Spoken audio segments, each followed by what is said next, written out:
Hello there, my name is PolishLynx. This is Everlasting Summer, of course, with the user's stories. Let's continue! When electronic left, I sat my back pressed against the tree near the library in such a way so I couldn't be seen from the windows and started to think. To be more specific, I tried to think because there were catastrophically not enough facts for a comprehensive analysis of the situation. When the wallpaper in your room changes from white to black, you can get surprised, scared, assume that they've been recolored without you knowing, get angry at the one who did that. But those are all emotions.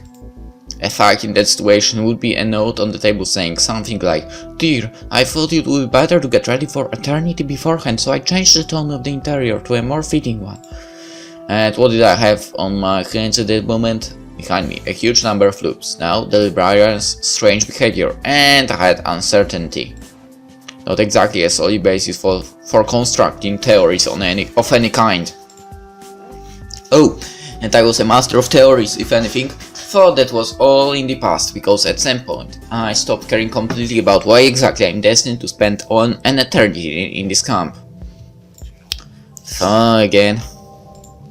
And whatever I decided, this is all not like me. I don't think like that and probably never did. It's as if someone put foreign words in my head. Did I stop being myself when I came to an alien world? The grass rigorously rustled under my feet, giving my presence away. I was sneaking up to the library, trying to find out what is happening inside. Zhenya was sitting behind the table, staring straight ahead. Without even a thought flashed through my head. She looked bewildered, doomed, maybe, like someone who was told they have only a matter of hours left to live. I wish I could tell her that everything is alright and in 5 days it will repeat again and then again. But how could this even be alright? It's like telling a sick man that he'll die in 5 days, but he shouldn't worry because in 7 days. After that he'll die again.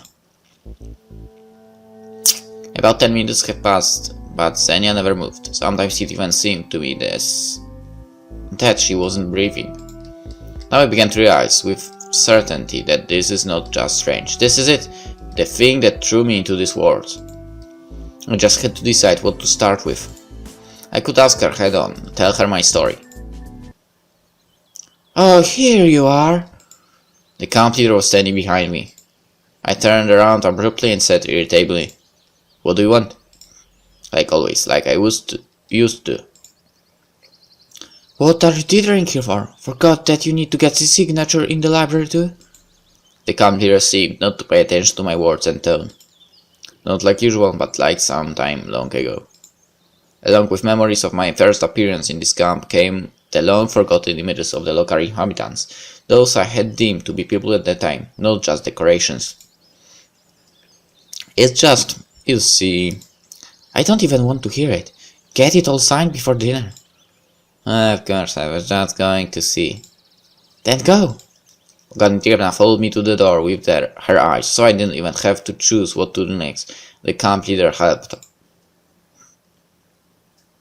The library smelled like book dust, old Soviet furniture and a little bit of a dump. Zhenya was sitting and paying no attention to me, and it seemed to only come to her senses when I closed the door. "Hi again." I stared hesitantly. After all, I was used to a certain behavior and communication patterns with the camp's inhabitants, and it was hard to change my ways. And this camp leader didn't let me get ready either. I wish I'd strangled her with her Panama as always. Why? Zhenya didn't answer, but kept looking at me cautiously. I kind of came to get the checklist signed. "Okay, give it here," she answered unemotionally. I started to fumble in my pockets and then realized, no, there's totally something wrong happening with me. I should have gotten used to everything after all this time, and I'm behaving like a first grader. More specifically, like a first sessioner in the terms of this word. "I think I lost it," I said, making an upset face. "That's too bad," she replied in the same dry and uninterested voice. I froze in some kind of superposition. If I turn around and leave now, then what? But at that moment, determination came from who knows where. "Can I ask you a question?" What question? And really what? Don't you think they've been holding the food in the canteen lately? The nights have gotten pretty cold, right? Oh, by the way, do you know that I'm an alien from the future? Are you alright? Lately it seems like you're upset with something. Zenya's face showed a glimpse of interest. But we don't know each other. Yeah, sure, it's just that I saw you yesterday and thought I was getting more and more entangled in lies. The inability to tell the truth was driving me even further into autism and reducing my vocabulary. I saw you running through the camp yesterday too, but we still don't know each other. No, we don't, but I was told about you by Slavia. Yeah, you're roommates with her, right? And what did she tell you? Little by little, Zhenya was starting to emerge from her contemplative condition. Nothing. I let out a helpless sigh and heavily sank into the chair near the door. Outside the window, the many-voiced birds were singing their songs. The crickets were chattering, somewhere water was splashing, and from far away was the perky sound of children laughing. But all of that was there, beyond the walls of the library. Inside of here are only the two of us, me and Zhenya, or to be more precise, a girl who looks like Zhenya. There was no fear, but rather wonder. Let's assume that I'm not me. Who are you then? For a second I even felt insulted that she doesn't know who I am. Why me? Oh, that one. Yeah, that guy. Pioneers of many worlds have told legends about me. But this specific Zhenya is in this specific world seemed to not give a damn about who I am and what am I doing here, and our conversation that seemed to have started to interest her has turned into useless chatter. Who do I look like? Zhenya swept her eyes over me. A pioneer? Yeah, sure, a pioneer. That's logical. Nice joke. I grinned strenuously. I wasn't joking. It's just that I look like myself and you don't. I don't look like myself? You don't look like yourself, God. The final assault has begun. In what sense? She marveled. In the sense that you are not Zhenya. No, I mean you're not the local librarian. Who am I then? She moved her eyes to the side, as if looking for something on the bookshelves. I don't know, that's why I'm asking. If this is another joke... Joke? Well, you know, everyone knows already. She got embarrassed and blushed. No, I don't. With the thumbtack on my chair, I left to get a book, and while I was looking for it, Alyssa... Zhenya stared down to the floor, tears filling her eyes. No, I haven't heard about anything like that. For if you think about it, something like that was happening in the previous times. Alicia decided to play a prank. It's just that I paid absolutely no attention to it then. Zhenya reacted differently too, I think. Alyssa. Eh? Get off me! The pioneer girl mumbled while buttoning her shirt, her tongue barely moving. The cybernetics club was bathed in the bright moonlight. On the table was lying an empty bottle with a tiny lake of vodka spilled around it. My cheek was burning and the head was spinning so hard I couldn't even understand why exactly, but hardly because of the alcohol alone. If you thought that I'm like that, then you can go to hell. The girl's fingers weren't listening to her. The button was jumping back and forth but refused to go to its prescribed place. Yeah. I lost my temper, grabbed the pioneer by the hands, pressed her against the table and tore her shirt open with my teeth. Like what then? Like what are you then, I'm asking you? That's not a rhetorical question. Answer me. I didn't want to change anything. It all suited me. No, it's so bad. I was living my accustomed life, in my accustomed world, doing what I wanted. Why the hell would I need this novelty? You want this, I know. To go through vodka with a stranger 5 minutes after you met him. Not like that, are you? To hell with all of you. Make everything how it was. I was losing control of myself, the situation, the world itself. Let go, it hurts! The girl was crying. But I was holding her firmly, and in a minute she would limp and closed her eyes with only occasional hot and salty tears falling from them. Now, see, that's much better. No, it isn't. I was roughly flinging her up everywhere, breathing rapidly and loudly at that. Because you are mine. Because you all... Because you are all mine here, the whole world is mine. I don't like that. But the girl wasn't resisting, and I suddenly lost interest, even felt disgust. And I don't need you, there are better ones here. I let her go and slid down to the floor, exhausted. The pioneer didn't move, only continued to sob quietly. I can have any girl here. Any, you hear me? And then I will take the meat, clever, and you think that didn't happen before? I was shouting. You think you can tell me what to do? This is my world, you hear me? Mine! You all don't even exist. I'm talking to myself. Stop whining.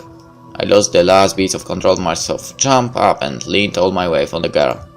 She seemed to be close to fainting already. I bent forward and whispered into her ear. You know what I've been doing with you? So many times. Wanna listen? Oh no, listen now and I will tell you now. Suddenly I panicked. It has been an infinitely long time since the very beginning, but every second of it I've been living was aware of myself as a person, was controlling the situation in this world and many before it. And for the first time I got a feeling that I'm disappearing, that in a moment's time I will be gone. How can that be? It's me, don't you see? Don't you remember? You're a weakling. The girl's whisper reached me as if from another world. A pathetic weakling, a nobody. I would feel pity, but you can't pity an empty place. I jumped back from her in a terror. On the pioneer's face was frozen a grimace of disgust, the tears disappearing as if they'd never been there. She got up from the table, took a couple of steps towards me and stopped.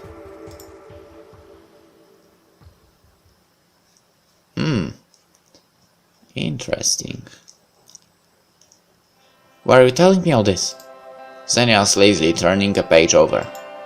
Ripples were running across the water. Above us were swaying the leaves of a birch, with bright beams of the tiring midday sun shining through them. The birds were singing loudly in the grove, and the small bugs, hiding in the tall grass, were busily jumping on my legs. Well, while reading that book, don't tell me that's the first time. I like to. See, you like to narrate and I like to read. On the other shore, on the beach, pioneers were flocking, all kind of capitals running after Uliana, and in the middle of the river I distinguished Slavia's gold-colored head. Could she be swimming here? So what? What? What happened next? I thought you weren't interested. You are, for. Zhenya smiled.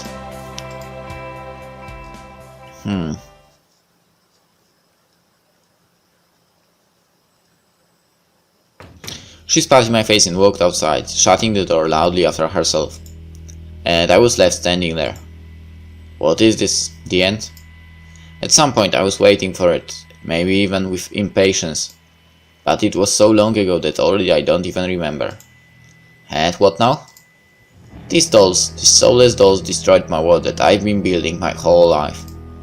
Just like that, in one day's time. I ran my hand over my cheek and saw my fingers covered with something wet. The night had long descended upon the camp, hiding the local pioneers under its cover, hiding their malice and willingness. And I was just sitting in the cybernetics hub, my arms folded around my knees, slowly rocking from side to side. Maybe that pioneer girl will come back now. After all she could do, could humiliate me much more strongly. Or even do something worse. But time was passing by, and it was only the singing of the night birds and chirping of the crickets getting quieter. And down is near too. The camp will wake up then and start living its life that had suddenly become so unfamiliar to me. Well, whatever, to hell with it. I got to my feet with some difficulty and looked at the empty bottle of vodka lying on the table. It would be nice to pass out now and wake up tomorrow as if nothing happened. Forget about today, appear in the world where I'm used to, where the pioneer's behavior is familiar and predictable. And it all started with that little girl. She never cried before. Or maybe she did and I just never paid attention. Even if that's true, so what? But become a weakling, feel sorry for that little shit and go down to their level even. No, I had to pull myself together. I left the cybernetics lab, slamming the door loudly, and breathed in the fresh night air. Strange, it didn't feel as artificial as usual. So where should I go? I guess catching up to that pioneer girl and getting revenge for the spit in the face would be worth it. No, I would have never forgiven such an insult before, and I won't forgive it now. It's all your fault, you jackass.